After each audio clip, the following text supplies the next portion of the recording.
देखो, तुम्हें हमेशा बोला जाता है कि जो बीत गया वो बीत गया, मगर उसके बारे में कोई नहीं कहता कि क्या घाव, क्या जख्म तुम्हारा पास तुम्हारे ऊपर छोड़ के जाता है। कितनी सारी ऐसे फ्लॉज होते हैं तुम में जिन्हें तुम जान भी नहीं पाते हो कि आखिर फ्लॉ है क्या, मैं सफ़र कहाँ पे कर रहा हूँ। देखो, तुम्हारे माँ बाप ने और तुम्हारे माँ बाप की जनरेशन के मिडिल एज के मिलेनियल्स ने एक पूरी जनरेशन बर्बाद करी है। इसमें कोई दोहराई की बात नहीं है, क्योंकि they also didn't know how to raise someone. उन्होंने कई सारी ऐसी चीज़ें करी जिसकी वजह से हम आज भी सफ़र करते हैं। लेकिन बात वहाँ पे ख़त्म नहीं होती है। हम यहाँ कोई विक्टिम ब्लेमिंग करने नहीं आए हैं।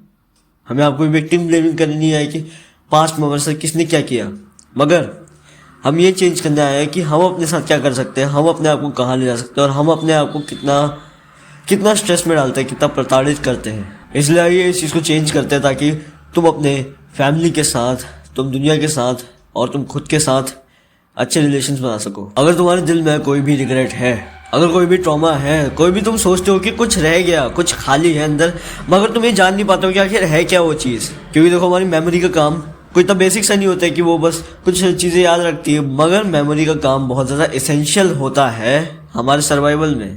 क्योंकि अगर मेमोरी नहीं होगी तो इंसान का जीना असंभव है।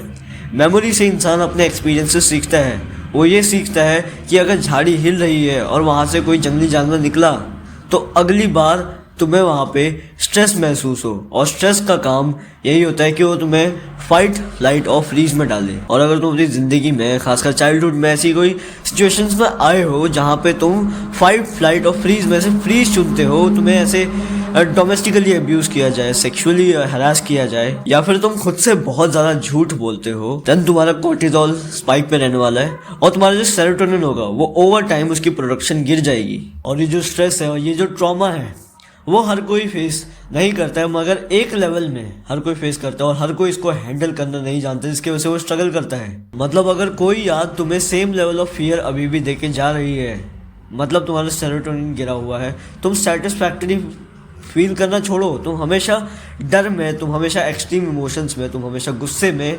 रहोगे। यानी कि हम जिंदगी में मेंटली किस लेवल पे, हम कितना स्ट्रेस झेल सकते हैं, हम कितने अच्छे से लाइफ को एंजॉय कर सकते हो। हमारी जो सबसे बेसिक हैबिट कि हम बैठे हम कहें कि okay everything is all right, वो हमसे छिन जाती है। देखो, स्ट्रेस हमारी बॉडी में फाइट, फ्लाइट और फ्रीज रिस्पॉन्स को ट्रिगर करता है, और जब हम बच्चे होते हैं तब हम इनमें से कुछ भी नहीं कर सकते। हम एक चीज़ कर सकते हैं, वो है खतरे से अपने आप को किसी भी तरीके से एसोसिएट करना। उसके लिए बेस्ट वे है फ्रीज हो जाना, जिससे मैं पर्सनली स्ट्रगल करता हूँ अपनी पर्सनल लाइफ में। मैं अभी भी स्ट्रगल करता हूँ। यानी कि तुम्हारी ज़िंदगी में कोई ऐसा रिस्पॉन्स हुआ जहाँ पर तुम्हारा स्ट्रेस रिलीज हुआ हो, ना तुम वहाँ पे दौड़ सके हो, ना तुम वहाँ पे लड़ सके हो, क्योंकि बच्चा इन दोनों में से कुछ भी नहीं कर सकता है।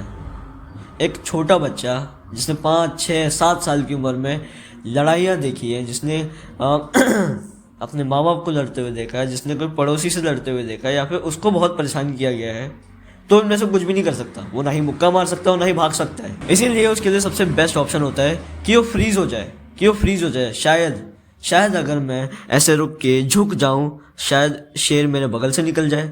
ये हमारा प्राइमल रिस्पॉन्स है। लेकिन जब हम बड़े होते हैं, हमारे पास बेटर कंट्रोल होता है अपने आप पे, अपनी सिचुएशंस पे, और अगर तब भी हम अपने आप को रिस्क नहीं दे रहे, क्योंकि रिस्क देना हमारी ज़िंदगी में बहुत ज़रूरी है। हमारा दिमाग कॉन्स्टेंटली चाहता है कि वो इम्प्रूव करे। और वो कैसे होगा? जब हम अपने आप को कंट्रोल्ड एनवायरनमेंट्स देंगे जहाँ पे हम कुछ नई चीज़ ट्राई कर रहे हैं। क्योंकि देखो, जब हम अपने आप को प्रूव करते हैं, हमें पूरी दुनिया को प्रूव नहीं करना है, हमें एक इंसान को खुद को प्रूफ देना है, अपनी अकॉम्प्लिशमेंट का, अपनी कैपेबिलिटी का, अपनी औकात का, और वो है हम खुद। हमें खुद के दिमाग को बताना है कि देख, मैं ये चीज़ें कर सकता हूँ, मैं ऐसे एनवायरनमेंट्स में रह सकता हूँ, और मैं ये अपनी मर्ज़ी से भी कर सकता हूँ। और यहाँ पे तुम्हारा दिमाग तुम्हारे साथ कंफर्टेबल फील कर पाते, क्योंकि यही उसका सबसे प्राइमरी गोल है। दिमाग का यही गोल है कि वो तुम्हारे साथ कंफर्टेबल फील करे। लेकिन अगर बचपन से ही तुम ऐसी सिचुएशंस में रहे हो, तुम्हें बहुत ज़्यादा दबाया गया है, तुम्हें बहुत ज़्यादा पेला गया है, तुम बहुत ज़्यादा झूठ बोलते हो खुद से, तुमने ज़िंदगी में कोई अकॉम्प्लिशमेंट नहीं बनाई, तुम्हारी कोई रिस्पेक्ट नहीं है, तो ऐसे में तुम्हारे दिमाग के लिए सबसे बड़ा दुश्मन तुम ही हो। इस वजह से जब भी वो तुम्हारे साथ होगा, जब भी वो अकेलेपन में होगा, वो स्ट्रेस में रहेगा, क्योंकि वो अकेला नहीं रह सकता है।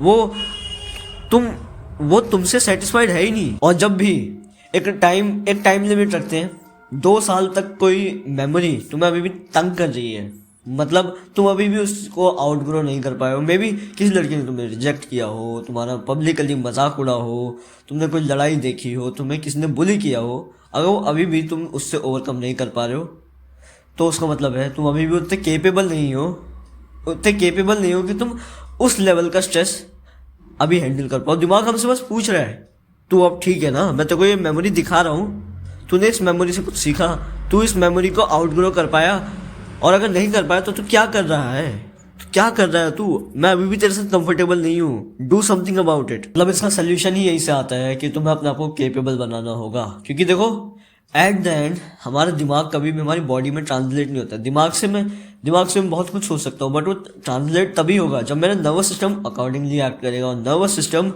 जब स्ट्रेस में होता है, देखो हमारे 2 तरीके की नर्वस सिस्टम होता है, पैरासिम्पैथेटिक और sympathetic nervous system. Sympathetic nervous system होता है हमारा स्ट्रेस रिस्पॉन्स, कि हम स्ट्रेस में हैं, हम एंशियस फील कर रहे हैं, हम कांप रहे हैं, हम सही से बोल नहीं पा रहे हैं। और पैरासिम्पैथेटिक होता है कि हम काम रह के, हम ठंडे दिमाग से ऑपरेट कर सकते हैं। और वही हमारा गोल होना चाहिए कि हम रिलैक्स्ड रह के, कंफर्टेबल रह के, सोच समझ के विचार कर पाएँ।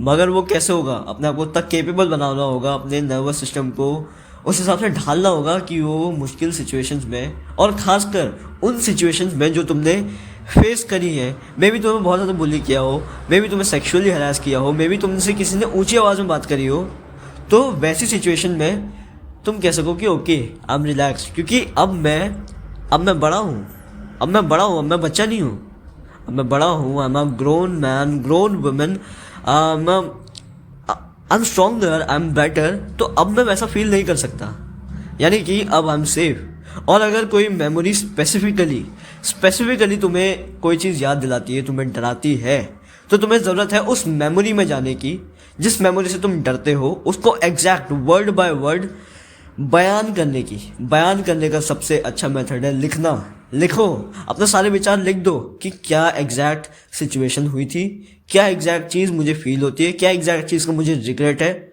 और क्या मैं इस चीज़ से सीख सकता हूँ। और अगर तुम एक बार ये चीज़ कर लेते हो तो इम्प्रूव करो और केपेबल बनो।